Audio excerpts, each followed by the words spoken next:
Good evening. I'm Ashley Duffalo, Family Programs Manager at The Walker, and I'm pleased to welcome you to our first ever Raising Creative Kids lecture at Target Free Thursday night.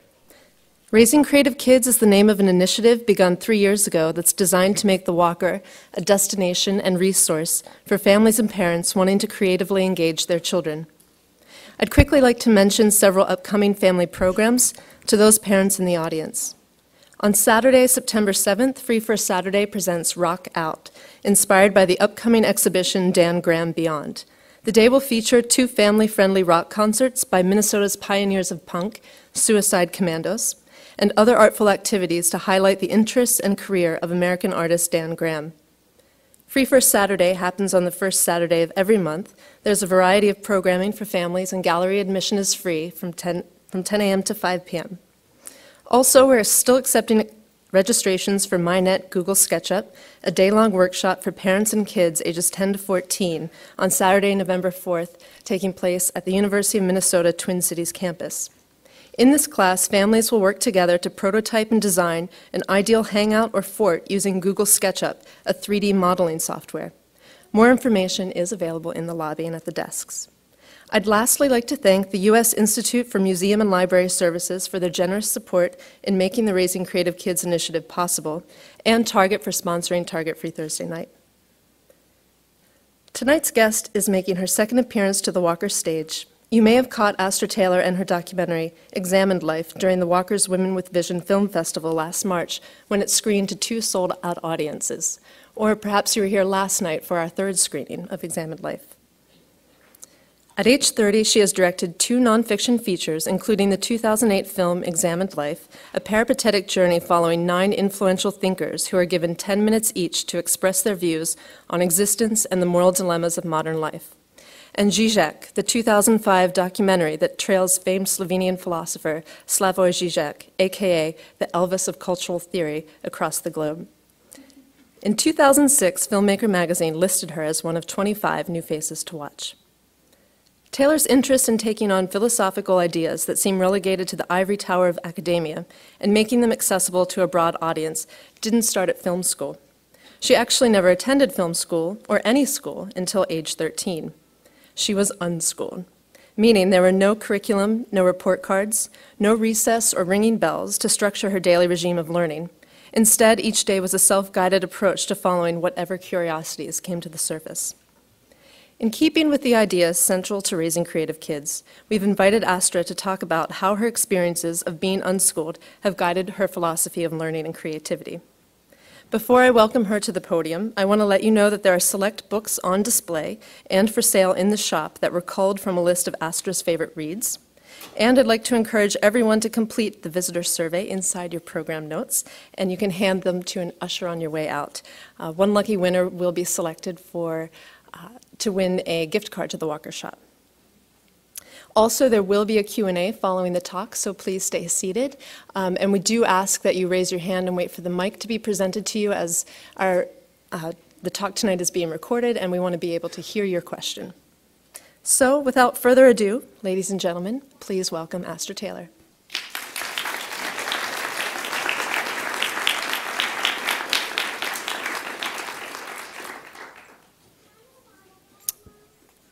Hello, everybody. Thanks so much for coming out tonight. I just want to say thanks to the Walker Center for supporting Examined Life. It was a real pleasure to come here and screen the film for the Women with Vision Film Festival, and Dean Otto and Cheryl Mosley were very kind hosts that time around. And I want to thank Ashley for inviting me back to talk about unschooling.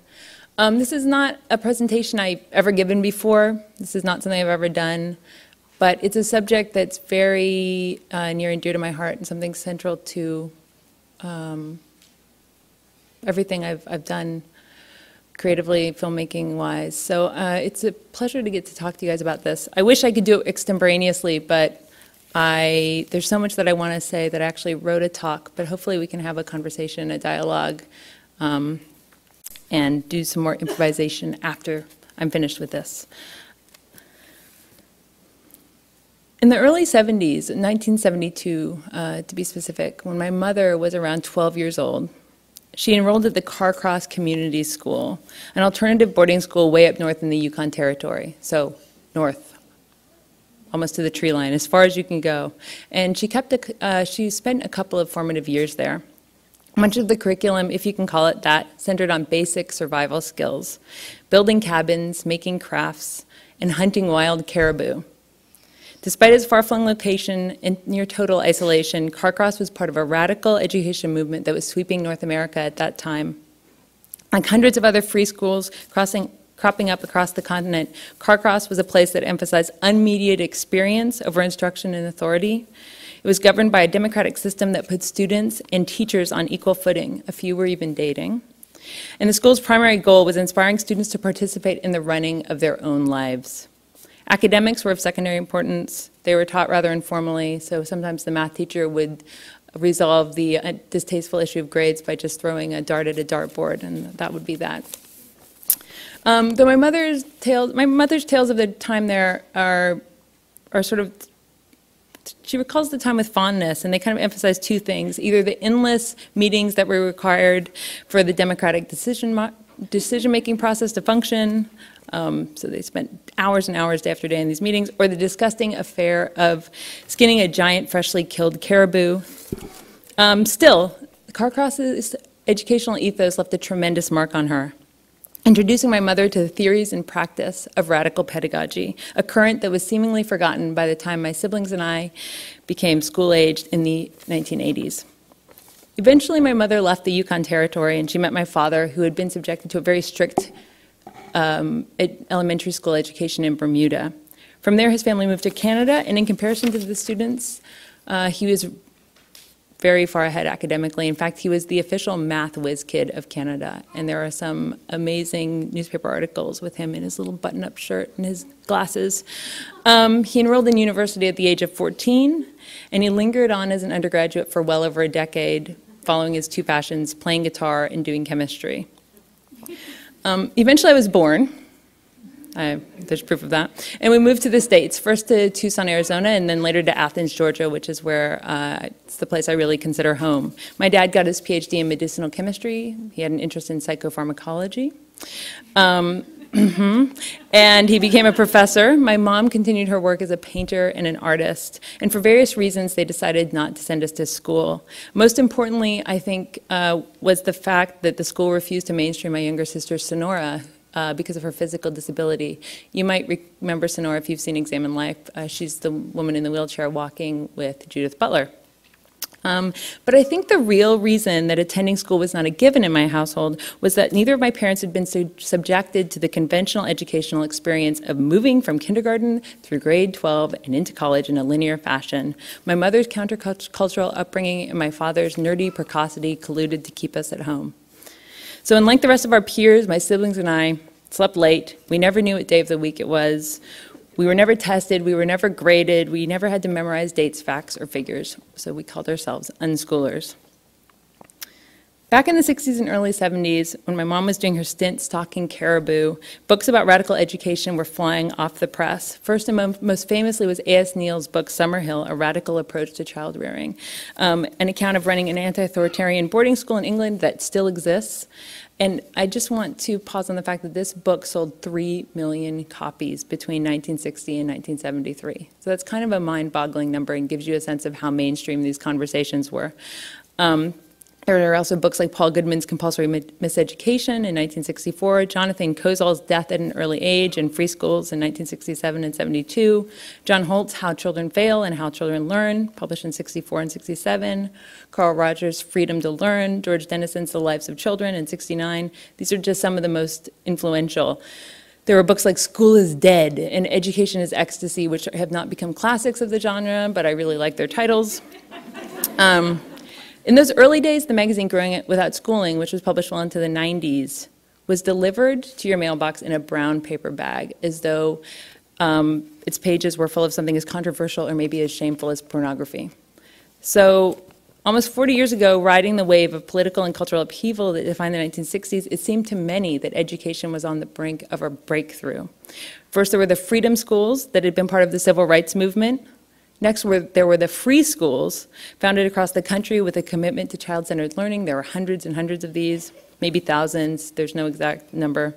Finally, there was the widespread campus unrest, the movement against the Vietnam War, of course, and the massive student strikes that shook the nation. The student strikes were really serious. Millions of students refused to attend classes and shut down their schools. So, and that was coupled with the establishment of open universities where idealistic students and faculty sought to liberate education from the tyranny of accreditation.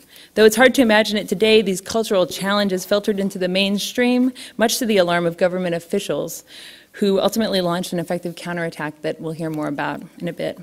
Over the last 4 decades, self-education, free schools, and open universities have faded into the background of our collective memory, relegated to the dustbin of failed utopian experiments.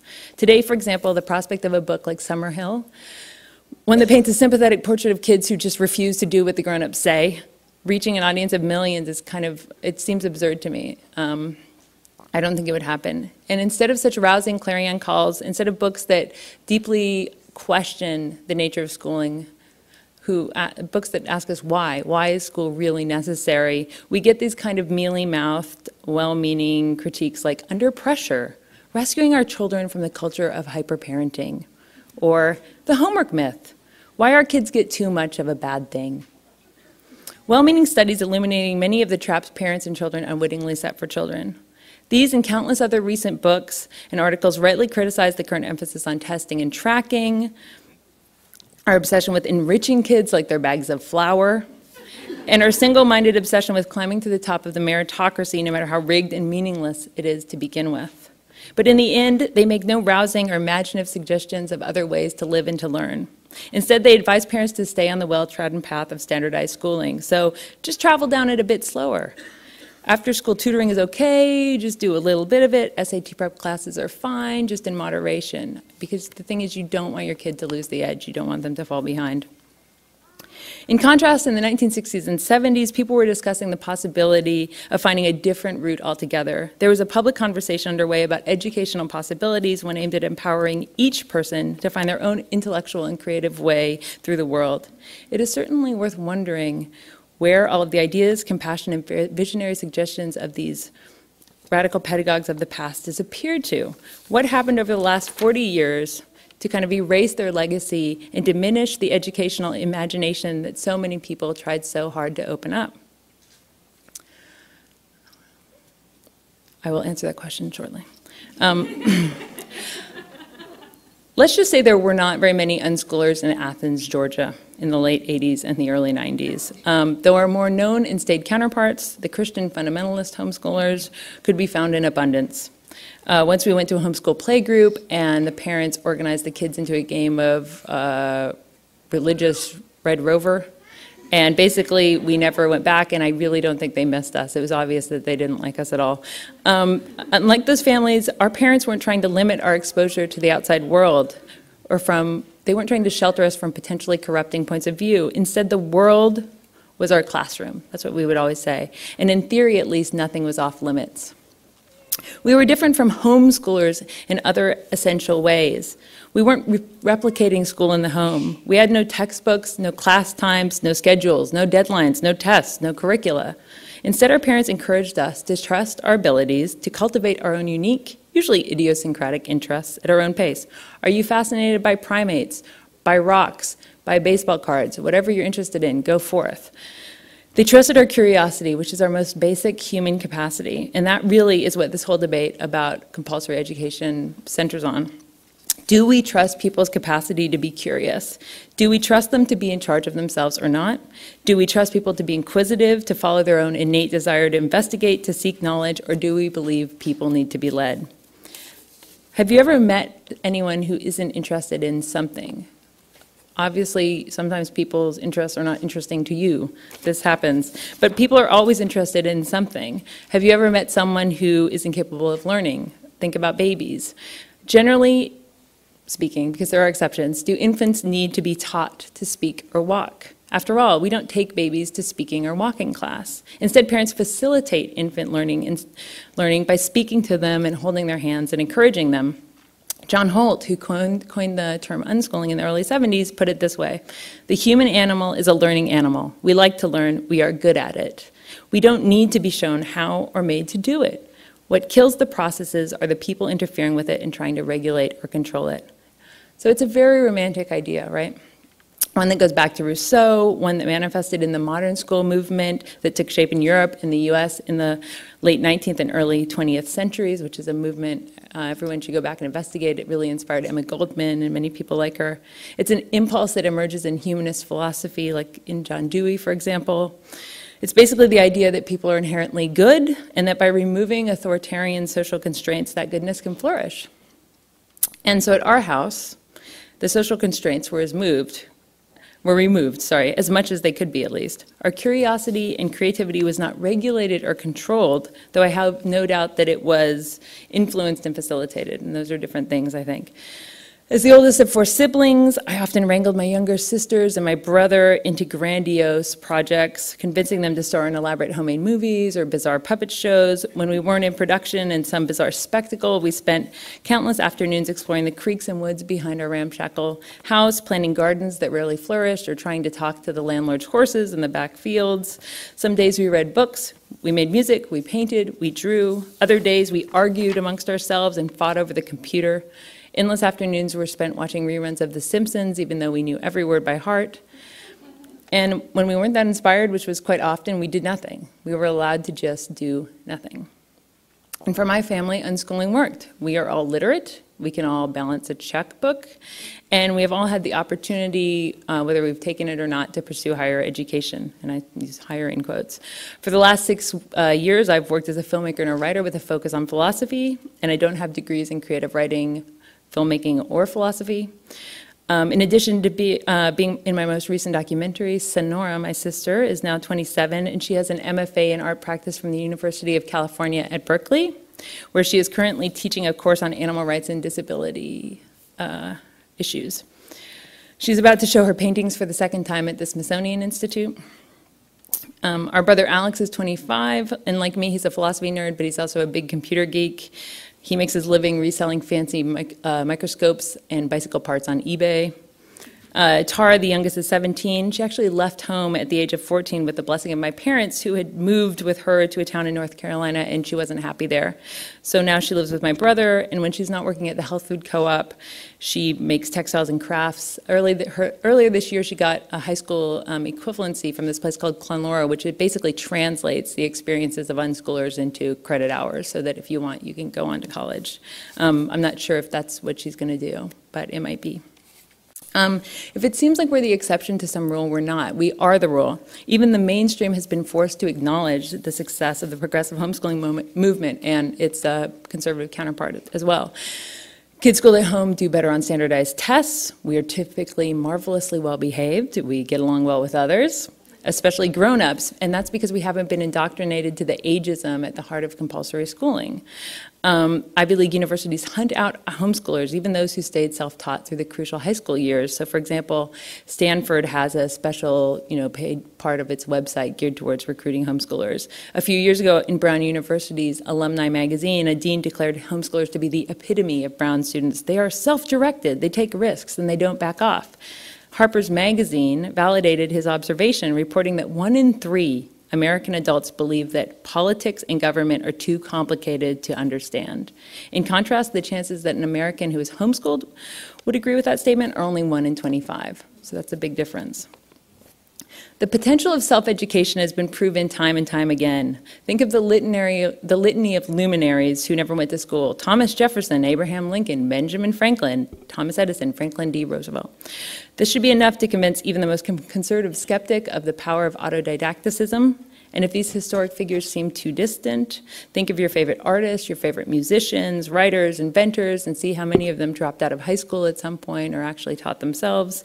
Or think about all the people you know who fell into surprising careers they didn't get training for, or who practiced some sort of hobby or craft after hours or on the weekends. Unschooling, or learning, if you prefer, is everywhere. The question is why most schooling seems geared towards quarantining the experience of learning as opposed to unleashing it. Because isn't that what school does, right? For 55 minutes, you do math, and then you do biology, or whatever it might be. And right when you're in the flow of things, the bell rings, and it's time to move on to something else. The subjects are separated from each other as though there's some reason to fear cross-contamination, like English can't touch history, or something bad would happen. I know this to be true because over the years, I tried school. At different junctures for different reasons, my siblings and I all tried school. We were curious how the other 99% lived. I tried 4th grade, for example, where the trivializing emotions associated with immaturity, greed, envy, fear, conformity, triumphed over the inspiring and desirable attributes of childhood: curiosity, imagination, playfulness. I was tormented for the usual petty things, as I'm sure many of us were, for not having kid sneakers, for not wearing deodorant. I was 8. Did I really need it?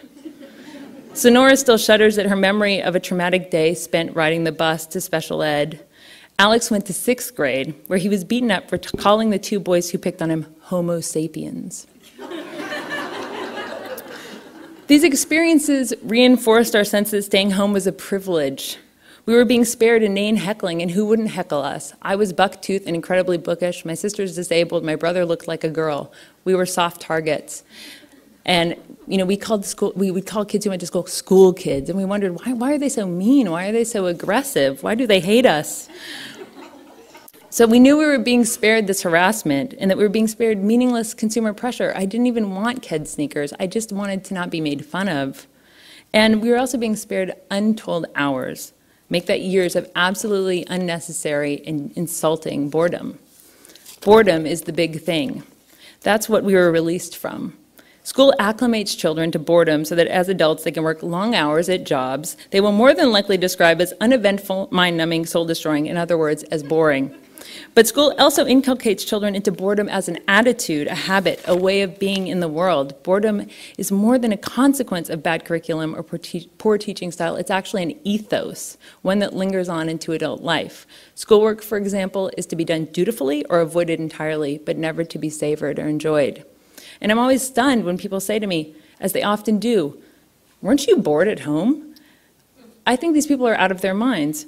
Do they even remember being in school? Schools are factories of ennui, restlessness, lethargy, monotony, tedium. Just think back to the chewing of pencils, the mindless doodling, the staring off into space, the desperate passing of notes, the trying to look busy when you're about to start dozing. Think back to what school was really like, and not some idealized fantasy or a few selected highlights from 13 years. And chances are you will recall being bored out of your skull. So, were we bored at home? No. My mom would say, "When you're bored, you're boring," a phrase that still rings in my ears. This phrase reveals what might be the essence of self-education, the forceful injunction at the heart of unschooling, its reverse psychology, if you will. You don't have to learn because you'll get in trouble or because you're going to fail a test or because there's a teacher who's threatening or cajoling you, right? You have to learn because you want to, because there's something in you that wants to reach out and touch the world and wants to communicate with it. Think about all those hours of time most kids are forced to waste in boredom at school. Sure, we bickered, we made mud pies, we rode our bikes in circles, but we also got to focus deeply on the things that we really cared about. So I'm going to spare you and give you some audio-visual, something or other. Okay, so that's a puppet show I was mentioning. I don't have very many digitized photographs, thank God. And then just to show you, there I am in a tie-dye that I made. My brother does look like a girl. So that's the family painting. Basically, my passion was animal rights and environmental issues because I really saw the two as linked. And perhaps the reason I felt that so strongly was because my sister is actually disabled because of military industrial toxic waste that was in the groundwater in Tucson where she was born. And so the idea of environmental toxicity of pollution was sort of very palpable. But I never thought of it that way when I was a kid. I just thought that this was the thing to be passionate about.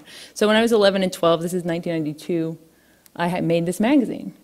And I took this incredibly seriously. And it's kind of hilarious now looking at the table of contents. Animal testing stinks.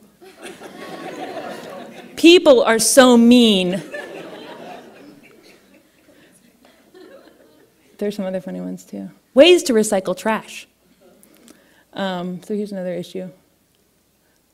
Letters to Write, You Can Save Mountain Gorillas. And Thoughts on War by Erin Williams, age 10. This was a friend of ours, about Jane Addams. This was a profile of Albert Schweitzer, Sunny, my sister, wrote. So she would have been around 10 maybe, and that's a drawing she did. Sunny got to devote herself to painting with a sort of intensity of focus that you don't get in the regular world until you're a graduate student, if you're lucky enough to ever become a graduate student. She painted, once she realized she could paint, when she was about 12, she painted every day. She became obsessed with, at first, the pre-Raphaelites, and then moved on to other schools of painting from there. These are some very early works. Maybe when she was 15 or 16, she did all these romantic paintings of women with animals. That's me with an aardvark. It's from life, as you can tell. This is later, maybe when she was 19 or 20. This is the musician Vic Chestnut, who's an amazingly talented man. These are large, about 8 feet, maybe by 5 feet. This is her most recent work. This is a huge painting of chickens. Then this is the little sister, Tara Taylor, who's 17 now and really into crafts. This is one of her craft setups with vegan cookies in the corner, some crazy stuff she made. My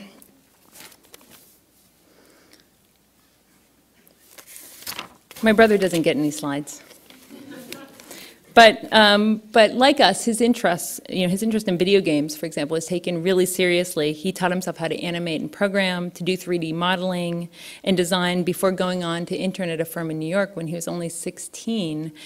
But what that helped him do is realize he didn't want to work in the field professionally. He actually didn't want to be a computer programmer. And if he had been on the orthodox path, he may not have realized that until after he had a degree in this field that he really didn't want to be employed in. He wanted to do it as a hobby, but he didn't want to do it for work. So the point of all this is that we liked unschooling. It freed us to be ourselves. But as the oldest kid in my small community, I was concerned about my future. I didn't have any role models, and we were isolated in a pre-internet bubble. What became of grown-up unschoolers? I had no idea. At the time, I thought I wanted to be a physicist or some sort of scientist, and even if I could have managed to teach myself hard science, I was pretty sure that that wouldn't count for much in the outside world. So going to public school, as far as I could tell, was my only option. So at 13, I enrolled in 9th grade, and the truth is I was shocked, disappointed even by how fast I came to identify with my public school peers, feeling just as disaffected and trapped as I imagined they must feel. Day after day, I had to remind myself that I was actually choosing to be there. My parents, in sharp contrast to most people's, would have welcomed me home with open arms if I had stood up in the middle of a monotonous lecture and just stormed out. I could have marched past those police officers and they would have welcomed me with open arms and said, yeah, school's a drag, it's like a prison, come home. They would have been pleased. But even though I had their support, which is far more than most people have, I lacked the larger social support necessary to make such a bold move. Society told me that if I didn't go to college, I would fall behind in adult life.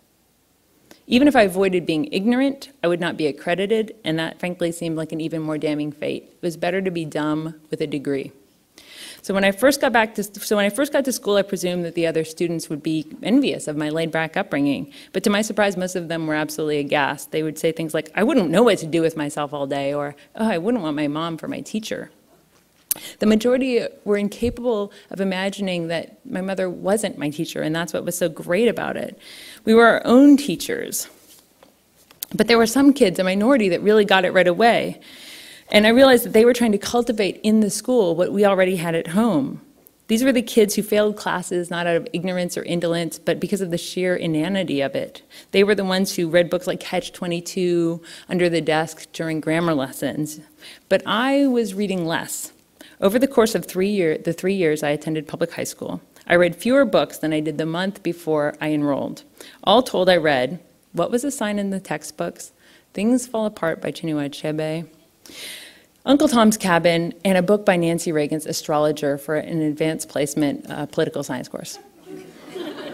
So that was a far cry from what I had read when I was an unschooler, when you couldn't get books away from me. I remember one time I was so immersed in Watership Down and I would not respond to my mom, that she literally grabbed the book from my hands and threw it out the moving car window, and rightfully so, because I would never pay attention to her. I was always just in my books.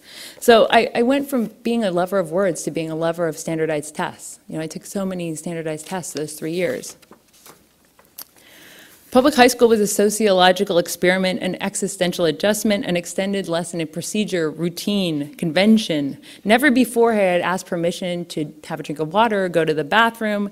Never did I have to feign activity and look busy when in fact I was bored and doing nothing important. The academics were a breeze. I was years ahead in math and science and English and history. I was behind in Spanish. But I confess there was a certain pleasure. I found a certain pleasure in handing over my agency, in shifting from the ambiguity of unschooling, where there are no clear metrics for success, to the authoritarian structure of school, where I knew that I was doing well by the system's own strange logic. I got kudos daily, not for my brilliance, but for my diligence. And like all students, I began to see myself reflected in the marks I received. In high school, I will admit, my social life improved. In fact, one of my friends my first friend I made is in the audience somewhere. So I was fortunate enough to kind of skip the awkward middle school, junior high school years, and when I enrolled in public school, I wasn't being made fun of for my lack of kids anymore. I found the friends that I'd wanted, not to mention a handful of committed teachers who I'm still in touch with, but not the nurturing intellectual community that I craved. Determined, I held out for life after graduation, convinced college would be different because that's what they tell you. So by the time I was 16, I abandoned high school to enroll at the University of Georgia. And then the next year, I went to Brown University in Rhode Island. I was going to the most liberal school in the Ivy League, a place where everyone assured me I would belong. I realized my mistake the first day at Brown when the administrators assembled the entire freshman class in the auditorium. You are all the most smart and capable of your generation, they told us. This is the best place to be, and you are here because you are the best. And when I was sitting there, I knew that what they were saying wasn't true. And I knew that I had made a terrible mistake.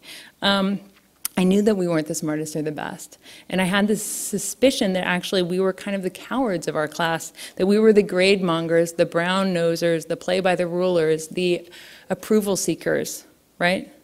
We had hustled for A's and submitted to the system, doing pointless assignments, building our resumes at the age of 16 and 17, writing obsequious college essays, and we were kind of too spineless to rock the boat. So as the semester progressed, I felt trapped in a ghetto of my peers and even more isolated from the outside world than I had in high school. One cold afternoon, I was complaining to a friend of my unhappiness. This was a friend who was not a Brown student, a friend who had been raised in a housing project, a friend who didn't know his dad, whose mom was in jail, a friend who never went to college, even though he is now the CTO of this big company. I don't even know what it does. He's a computer programmer. He writes all these books about writing computer code. So he was an unschooler by inclination, but also by necessity, because educational opportunities I took for granted were not available to him. So he asked why I was attached to the idea of getting a degree in physics. He said, why? It's not like you do science when you're not in school. His off-the-cuff remarks shook me to my core. I enjoyed physics and math, it was true, but he was right. I didn't really engage with the material on my own time out of the classroom. Was there anything I loved enough to pursue outside of that framework? Did I even know who I was or what I liked to think about anymore? Our conversation forced me to ask some uncomfortable questions. How does someone who has embraced the ethos of unschooling measure success? Why had I felt compelled to enroll at an Ivy League school, to excel by the standards of compulsory education instead of making my own way? What was I afraid of? My parents thought Brown was a joke. They never seemed impressed by my acceptance at this elite university, and they only seemed relieved that I got financial aid. Years later, my dad said he was happy that I got over my silly Ivy League thing. Looking back, I must have, as a small kid, somehow absorbed the skepticism of strangers who would sometimes come up to me in a very condescending way, go, "Can you count to 10? Do you know your alphabet?" I had seen articles in Growing Without Schooling about homeschoolers who had gone to Harvard, and I must have decided I should do the same, and that would show all the cynics. But is that what unschooling is all about? Finding a back door to conventional academic accolades? Is it just about being the meritocracy at its own stupid game? Does my miserable stint at Brown, or the fact that I got my BA, which I did the next year back in Georgia, and then enrolled in graduate school at the age of 19 really mean anything at all. On the one hand, these achievements signal that I was academically competitive despite my unusual upbringing, which is comforting to some. On the other hand, they also reveal my own competitiveness, which probably stemmed from insecurity. The fact I needed to be validated, that I needed to be accepted in a social world that I felt wouldn't see or accept me if I didn't bear the proper insignias. What I realized at Brown during that disappointing year was that unschooling is a lifelong commitment. It's not something you do until you are 18 or you get your high school equivalency degree.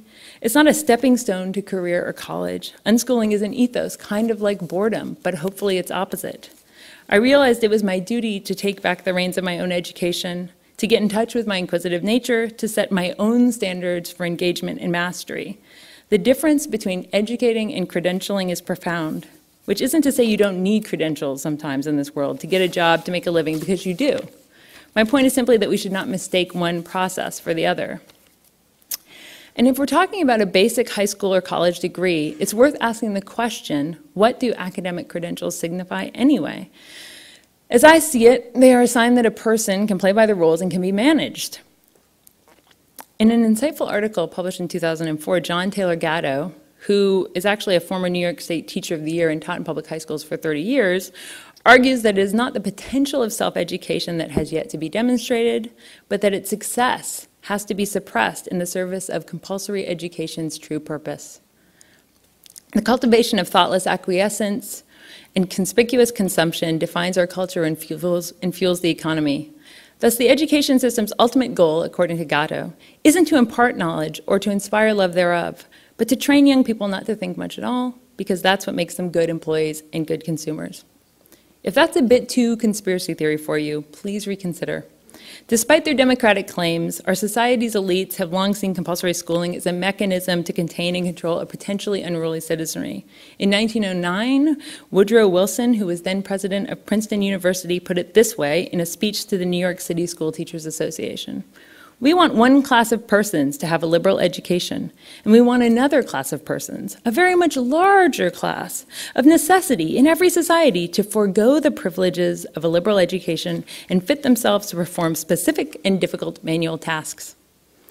A half-century later, Sidney P. Marland was appointed Commissioner Delegate of Education under Richard Nixon and given the mission of increasing job preparation among students during the recession of the 70s, right as employment opportunities were drying up. In 1974, Marland said, "We should view the future generations of learners in America as coming to maturity at a time when society may not require all their intellectual and developed capacities in the workforce." In other words, the economy doesn't need, nor does it have the space for an abundance of developed, self-possessed, thinking citizens. And such citizens are just trouble anyway.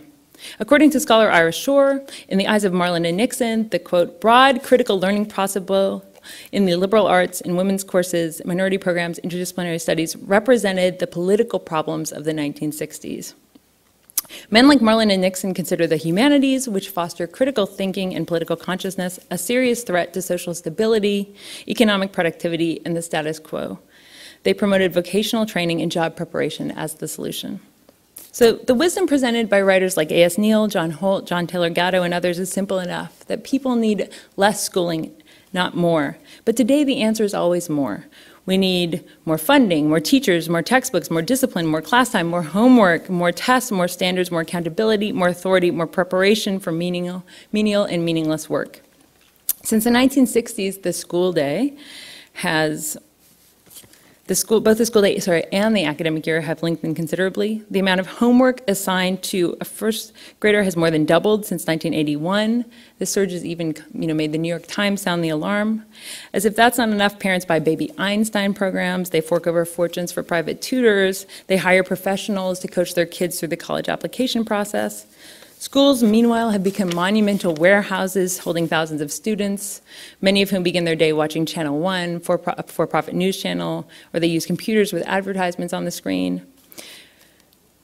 Some of them are whisked off to McDonald's for credit. So petty domination, more often than not, is the order of the day. They're monitored by security guards, by police.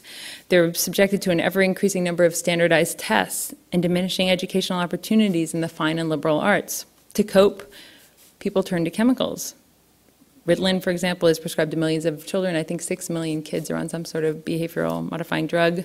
But in the 1960s, people believed the system was sick, but now it seems we think our children are. No wonder my parents wanted to help their kids escape from this absurd fate. And with a physically disabled child, the school system refused to mainstream. They had extra impetus to do so. I'm grateful to them, as you can probably tell. But standing here now as an adult with progressive politics, the whole discussion brings up some uncomfortable contradictions. Now that I've sung unschooling's praises, I want to share some of my doubts about it. In his book, Free Schools, published in 1972, the great education critic Jonathan Kozol, you guys might all know his book, Savage Inequalities. It's kind of a classic, right? Makes a provocative case against progressive education becoming yet another exclusive realm of the privileged. Starting an isolated upper-class free school is a great deal too much like a sandbox for children of the SS guards at Auschwitz, he says, with his usual panache. Kozol is very harsh. Free schools, however, is not just a critique, but a practical guide. One aimed to inspire and instruct teachers and parents to found free schools in urban and suburban communities. The book is based on a now-forgotten history. The enormous contribution people of color made to the alternative education movement. If the radical education movement of the 60s got its start anywhere, it was in these freedom schools that emerged during Mississippi's Freedom Summer, 1964. And these have kind of been written out of the history of alternative education in this country. So Kozol's contention simply is not that free schools or unschooling are bad, but that the very populations that are in need of these types of educational opportunities aren't getting access to them. So the problem is not that some children are saved from the public school system, but that the ones who really need to be saved aren't. In the face of public school deprivation, when thousands of kids lack textbooks or even clean bathrooms, the dream of democratic education strikes many as hopelessly frivolous, self-indulgent, naive, insensitive. This is a world, after all, where the children of an all-black school in St. Louis receive a public education worth $8,000 a year, while their white counterparts in Lake Forest receive $18,000. For many, practical concerns trump radical critique. Theoretical conversations about the psychic effect of compulsory schooling kind of seem spurious when the bottom line is it grows often race-based inequality. Others have argued that by sending children to private schools or keeping them at home, parents passively reinforce social segregation, allowing public schools to fall into even greater disrepair in their absence. So where unschooling is concerned, I just want to ask some questions. What's the relationship between the individual and the collective, between the private and the public? The fact that some of the most vocal supporters of learning at home are people like Grover Norquist, who famously says he wants to shrink government down to the size where he can drown it in a bathtub, should give us pause. What kind of individualism does unschooling promote? Is it an isolationist individualism, a sort of I've got mine mentality, my kids are safe at home being creative, too bad for everybody else? Or is it an expressive individualism, one that empowers kids to trust themselves, to trust their instincts, their personal learning style, their unique abilities, their sense of right and wrong? Does unschooling privatize the educational experience, cloistering it within the parochial, domestic sphere? Or does it make learning a public act, right? Something that is not done hidden away behind closed doors in classrooms, but done in social space, encouraging children to take advantage of every new experience and encounter as an opportunity for investigation and illumination. And while I'm pointing out problems, how about gender issues? How about the fact that the great theorists of liberation education I just mentioned, John Holt, Ivan Illich, John Taylor Gatto, the list goes on, are all men.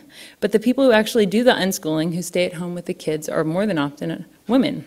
We need to ask ourselves whether as a pedagogical practice, unschooling jibes with our feminist values, our abhorrence of racism, our desire for a society without economic inequality.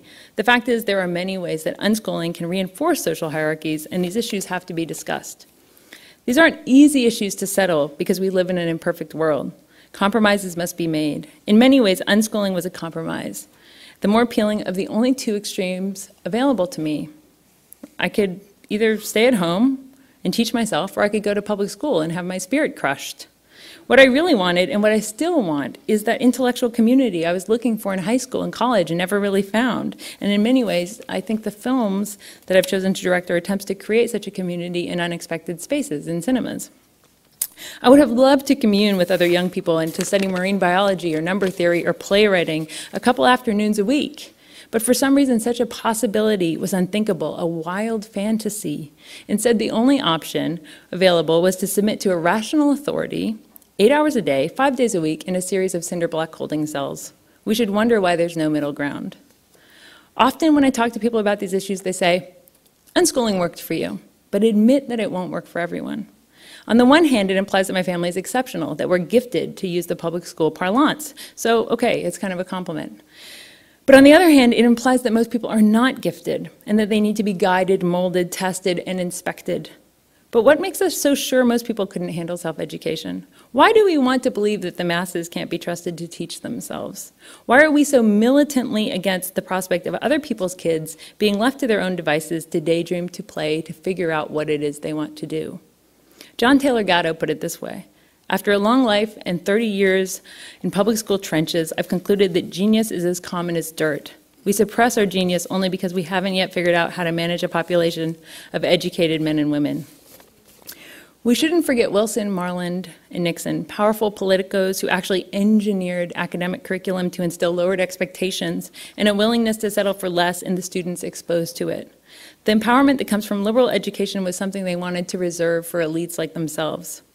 As someone who actually believes my family was exceptional only in our actions and not in some innate sense, as someone who actually believes genius is as common as dirt, I don't want to reinforce these elitist divisions, even inadvertently.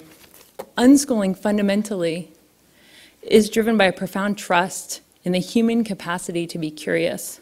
The challenge we face, and it's a difficult one, is finding a way to extend this trust outwards beyond the home and into the public sphere where it is so desperately needed. Thank you very much.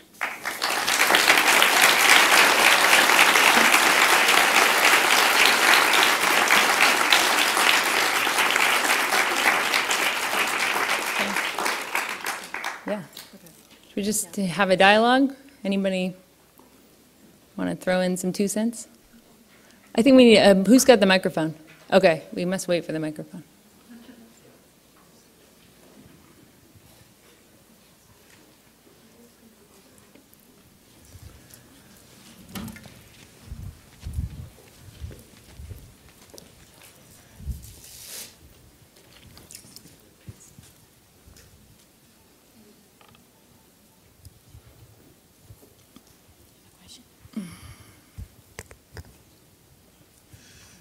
Could you distinguish between your conception of homeschooling Yep. versus non-schooling? Yep. The distinction between homeschooling and unschooling. Yes. Homeschoolers are a various group, and some actually unschool. But in general, it's this idea of replicating school in the home. So you actually do school in the sense that you have a curriculum, you have a schedule, you have some sort of sense of things you need to master in a certain time frame, and you need to master them according to certain standards, right? So that would be homeschooling. And maybe even your parent, probably your mother, but maybe your father, sort of plays teacher with you, right? And you do a lesson together, you have a lesson plan, you have some books that you know, it's like you go to math class, it's just in your kitchen. Unschooling isn't hung up about school at all. It's the total absence of those pretenses to, you're not playing school all day, you're playing, right? And it's this idea that you can kind of, if you allow a child to just express their true instincts, well, their true instincts are ones that move towards the world. They're curious about the world. They're going to learn about things. You don't need to channel it into some sort of framework that resembles what we have in school. So there was a complete absence of, any sort of routine or schedule that, a school kid would recognize from their usual experience, right? Yeah. You didn't talk much about your parents. Did they really play no role in supporting your education? I'm also curious about if you're just playing and exploring, how did you discover that you needed physics books, and where did you get those kinds of materials? Yeah, I mean, I said I said that we were influenced and facilitated, right, but not necessarily led. So I always think of our home as sort of a nutrient-rich environment, right? And they kind of unleashed us.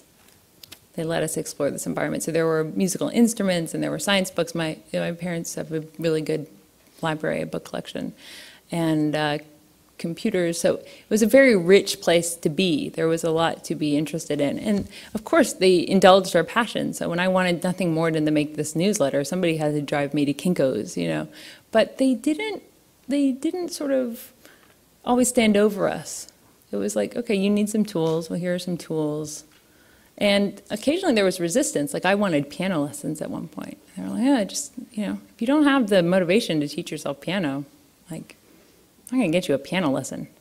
So, but there was this fundamental encouraging and facilitating is the word that people often use, you know. You don't say, oh, kid, well, I don't have anything to do with you and your education, teach yourself. But it's like, well, what do you want to do? I'll help you. Mm-hmm. I have 3 children, and they all go to a local Democratic free school that's actually on its 40th year this year here. Mm-hmm. Has 30-some children. And the kids are basically unschooling at school. So they have a great social interaction, and they have each other. Some years are more academically minded than others, and the kids are free to do what they want. And I guess my question kind of piggybacks the last one. When I think about my 8-year-old who is, I'm certain is a genius, but spends weeks and months with Legos, but I can't get him to sit down and read. Was there some point where your parents got panicky, like I get panicky about their future? Yeah. I mean, for myself, the reason they're there is I hated school every day, and everything I learned I taught myself. Yeah. But I don't see that same desire sometimes with them, but maybe that's because they have the freedom to take their time, whereas I really didn't. Yeah. I have different thoughts. I mean, one thing, did my parents ever worry? I'm almost amazed at how my parents didn't seem to worry. I never saw it, if they were. I'm quite a bit older than my youngest sister. I was 12 when she was born, right? So when she was 9, I was, 21 or something. And Sonny and Alex and I were a little worried by the fact that she was kind of illiterate. And we thought, this is kind of a problem. And so I remember talking to them at one point thinking, should we teach her? What should we do? Should we secretly teach her things? Or not even secretly. I mean, my parents, they wouldn't have minded. But basically, one day, she discovered the internet, and she discovered eBay. And she discovered you could search for vintage Barbies on eBay. And all of the adults around her got bored of doing this in 5 minutes. None of us wanted to search for vintage Barbies on eBay.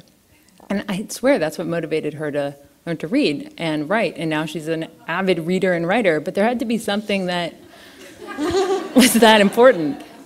So I think the thing is, I've known other unschooling families, and I thought part of why our situation worked as well as it did was that the trust was absolute. Like the trust, I don't think my parents found my magazine very interesting. And we certainly didn't find my brother's baseball cards interesting when he went through that phase. But our interests were always respected, whatever they might be, and we kind of were able to really indulge in them and work through them. And maybe there was something we were getting that wasn't apparent. So, I mean, I think if you're going to take the alternative education route, that trust has to be really profound. And I think when I saw myself with my younger sister not having that trust, and it was interesting.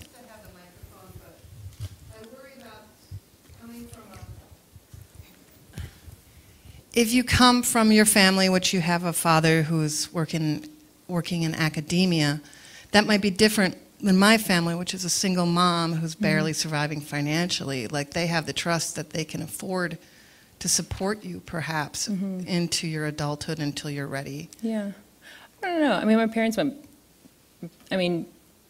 bankrupt when I was 18 or something like that. So I never sort of thought I was going to be financially supported. But there was not a fear of the academy. That was certainly true, right? Like there wasn't a sort of fear of the ivory tower, or a sense that it was inaccessible to us. And I think that was a privilege, right? The sense of sort of entitlement to that world if we wanted it. And I think it does have, it does carry a different meaning for the children of a professor to be kept at home and unschooled, as opposed to you know, a working class single mother. I mean, our people, strangers will project something different on those experiences, and I think that's a problem. But I'm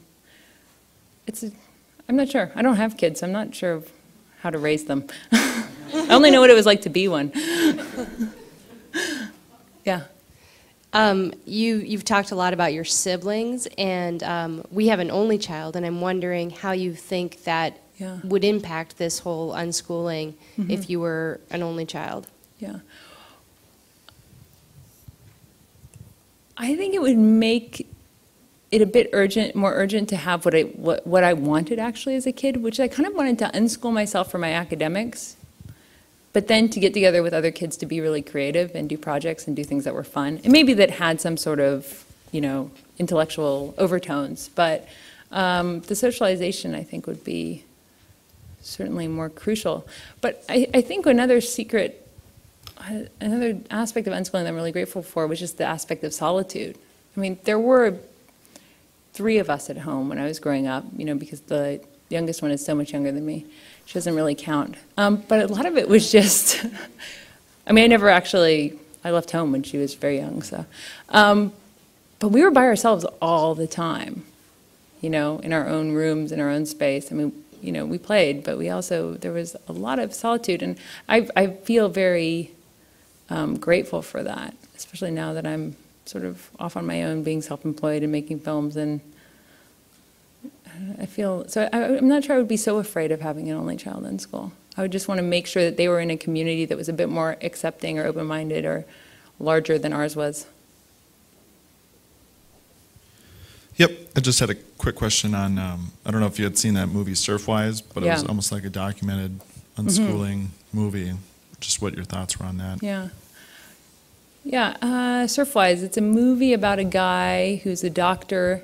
He's very straight-laced in the 50s, and then he kind of discovers the counterculture and has this total flip, kind of like Timothy Leary or somebody like that, and becomes this crazy figure and has like 10 kids and keeps them in a nomad, like a, what are they called, a Winnebago. I saw that a year ago, and my mom just saw it, actually, and we were talking about it, and her thoughts on that film, she basically thought, oh, it's too bad that guy wasn't doing it a few years later when there was more of a community or some sort of sense of social support. I mean, he was so the vanguard of that lifestyle. And to my mind, he was a bit too militant and authoritarian. But I thought it was interesting, and I thought, you know, his kids didn't seem any worse off than they would have been if they had been sent to school and they had such a weird dad. Yeah. What struck me about your experience is that both your parents seem very educated. Your father's a college professor, your mom's an artist. How do you see unschooling working with people who perhaps don't have that type of preparation or perhaps don't have the resources? Perhaps you've met people and you could kind of comment on that. Yeah. Our unschooling community was very small, but the other families actually tended to be more blue collar. So my very best friend growing up, her dad worked at Kinko's and her mom worked at a restaurant. So, you know, they all turned out fine. I think that question makes sense, but it also comes from a place of assuming that, you know, you need to be educated to unschool your kids, and that I kind of don't agree with that. But I mean, again, it's an imperfect world, it's a complicated world, and society will perceive you in a certain way if you don't have certain degrees and you're keeping your kids at home. Maybe doors won't be open to you. I mean, I think more than my parents being educated was this sense, as I said before, of not feeling like that world, the ivory tower world, was closed to us. We knew we had that privilege, and that was empowering. But I'm not sure that was such an essential ingredient to the actual experience of learning. Well, I mean, what I meant was things like, I mean, you know, the book Watership Down happens to be in your house, or, Yeah. you know, you had musical instruments. Perhaps if parents were less schooled, they may not know to have those resources Yeah. available. No, I think so. And that's, I mean, I really, I tried to make it evident in my talk that I actually support the sort of the cause of public education. And I think that's one of the reasons is the sharing of resources. And I just wish that it could be done in a less all-consuming way, So, sure, there could be families, I mean, there are probably families where I would think, God, I wouldn't want to be your child at home with you all day long in your house full of books I don't agree with. But I'm not sure that educational credentials or having degrees are the criteria. I mean, for example, my sister might very well never get a college degree.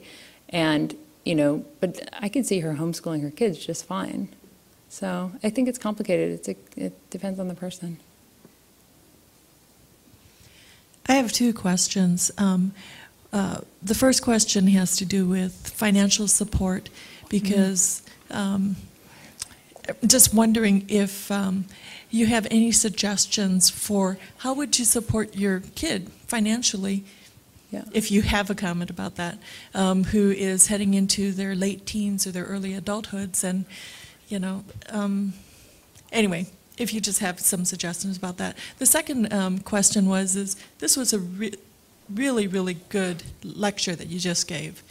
Are you thinking, or is there any possibility that you might start taking this into a larger venue, like into the homeschooling communities, and become a keynote speaker at some of those events? Because I think a lot of the information you had to share tonight about your own personal experiences and your thoughts on unschooling are extremely valuable, and would do a lot for people in all types of different educational forms. Well, thank you. No, I wrote the talk for tonight, so I hadn't really thought about it.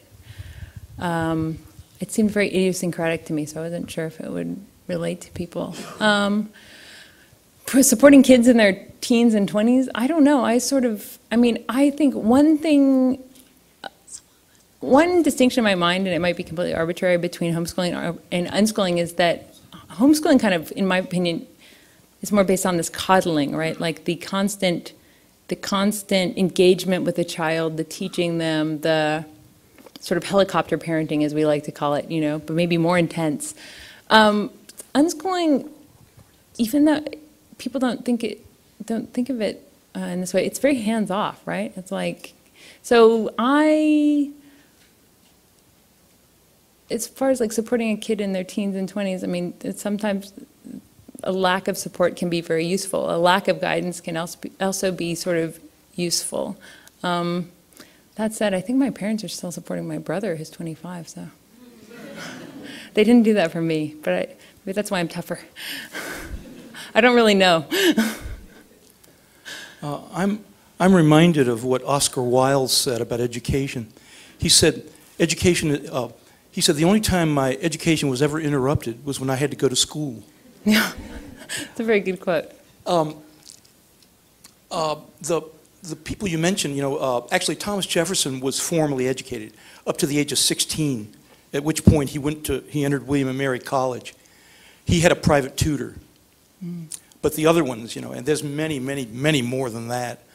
You can go back to Plato and Socrates and all that. Also, the thing about the ivory tower thing, there's a cult of education at our universities and colleges. I was an independent scholar at the University of Minnesota for 33 years before I was kicked out of the library for trespassing.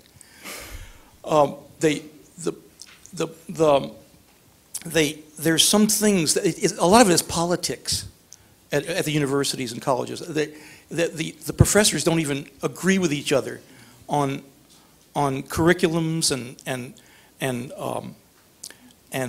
points of interest in facts. What was I going to say? Yeah, it was a question I was going to.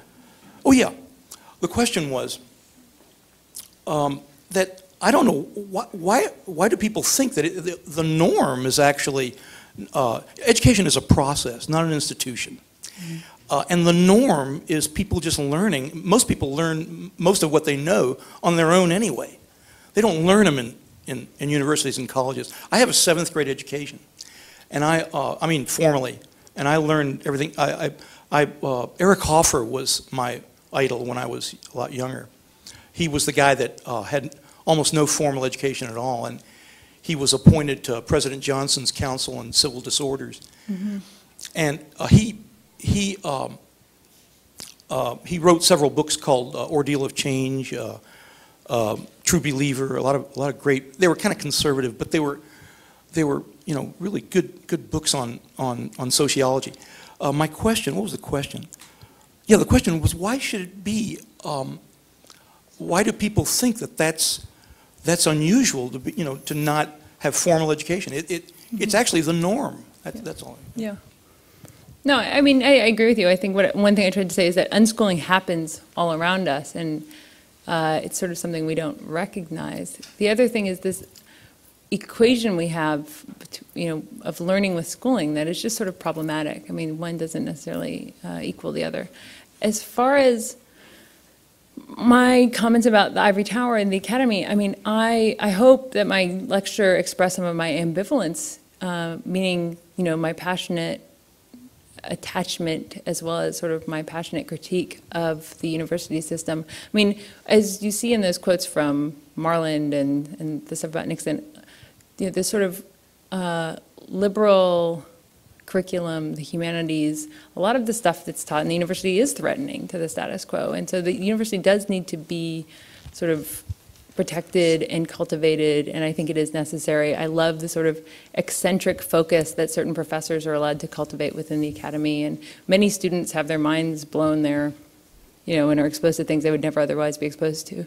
So I think it's an important space. I just wish that its doors could be opened a bit, and that's, for example, what I tried to do with my film Examine Life, taking these philosophers, into the streets and into movie theaters and trying to bring a discourse that is typically kind of out of view of most people because it's a very academic one, and sort of share it with a broader public.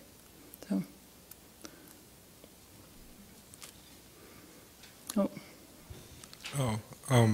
I was just wondering, because earlier you had talked about unschoolers that had been probably caught up in the system by their parents who wouldn't even think to have their children do that.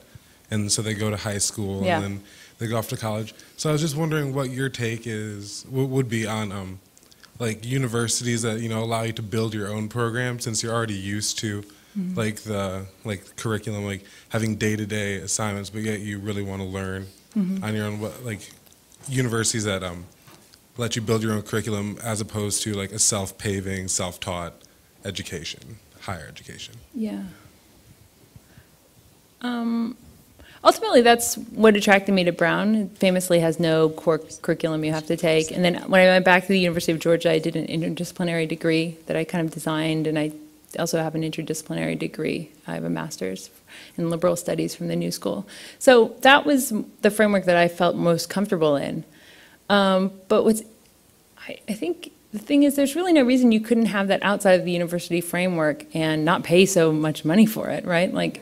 I'm going to my Hegel reading group on Saturday morning with 10 people, some of whom know Hegel much better than me, and we meet every week, and it's very serious, and it's like a graduate seminar, but it doesn't cost $6,000. So it depends really, what are you going for? What are you trying to get out of it? And again, I'm committed to this idea of some sort of intellectual community that doesn't end at the age of 22 or 27 or whatever, that can be part of your daily practice. I don't understand why that's so elusive. Mm-hmm. Some more questions. Oh. Hi. I was just thinking that in alternative education, it seems like less is more. And mm-hmm. for those who have less, what are the absolute essentials to access that level of education that people with non-education mm-hmm. seem to get? So you're asking me what are sort of the essentials that sort of less privileged populations need to access? Well, they need to access one thing that I don't think they're really getting in the public school system often, which is a sort of trust in them, right? I mean, the public school system is famously imbalanced in its treatment of people from different class backgrounds, right? Because it's funded disproportionately. So I'm not sure that it's so clear that unschooling is only sort of an option for people of economic privilege or intellectual privilege. I mean, that's sort of the point I was trying to make through COSOL, which is that the people who are really being beaten down in public schools and being tracked into remedial courses and being told they're not gifted and being told that their future is working at McDonald's are precisely the people who need the sort of spirit of unschooling, which is the spirit of trust in curiosity, trust in your capacity. So what do you need access to? I'm not sure, you know. A good library, some inspiring role models who are really interested in things so that you can see that sort of life of the mind is an exciting and engaging way of being. I mean, I don't really have an answer. I just know that school isn't always the best place even for those who have the least. Mm-hmm. Yep. Oh. You're as far as I can see, so I keep looking at you. Yeah.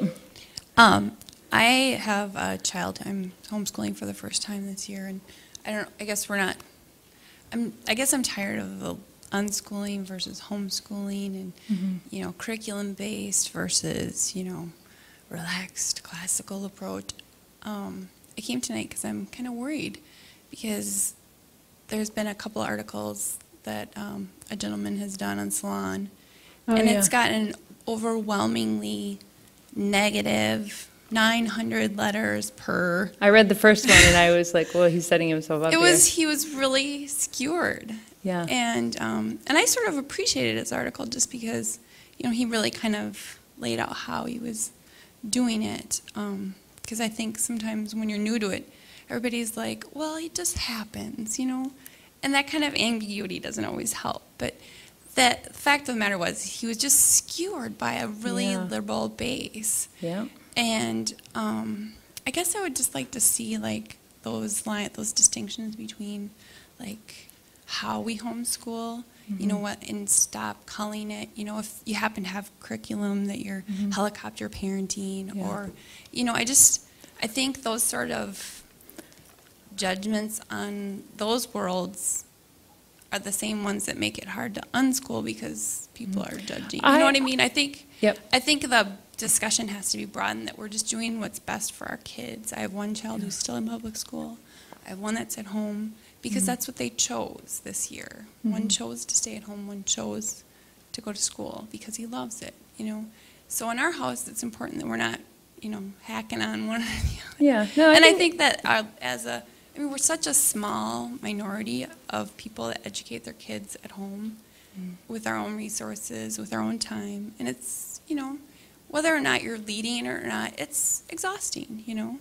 And then the fact that a liberal base is still sort of hacking on one another, and then there's this discourse between, you know, I would like there to be a better culture of acceptance, whether or not, you know, people are conservative or liberal, or, you know, just that you've done something brave and wonderful, and, you know, obviously it shows that, you know, it worked for you guys.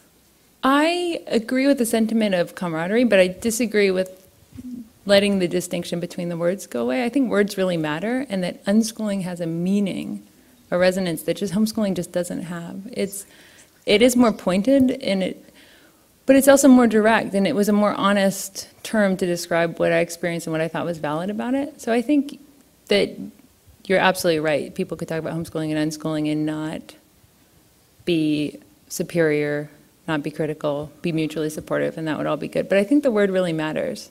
I wouldn't be as engaged by the word homeschooling. I think that it doesn't communicate to someone coming from a different world what it is I'm trying to communicate so directly.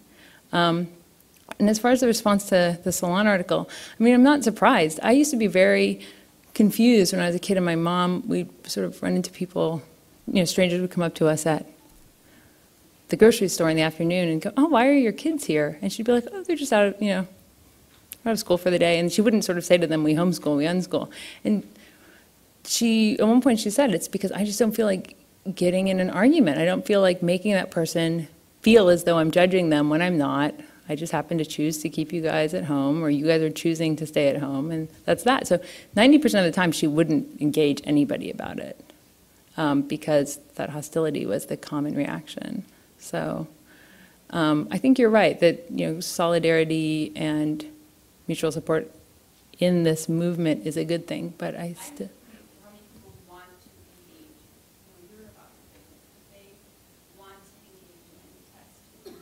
Yeah.